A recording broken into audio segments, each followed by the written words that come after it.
Adding a debit card to your Venmo account is a straightforward process that allows you to make payments easily. Follow these steps to link your debit card quickly. Step 1. Open the Venmo app. Launch the Venmo app on your mobile device. Ensure you are logged into your account to access your settings.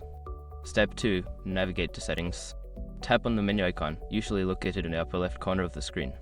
From the menu, select Settings to access your account settings. Step 3. Select Payment Methods.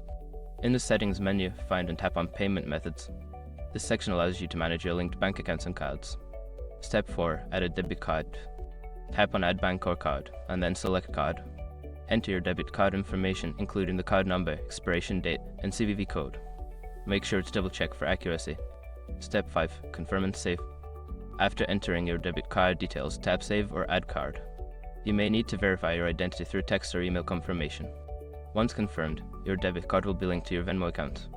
Now you can easily make payments using your debit card on Venmo. Enjoy the convenience of quick transactions.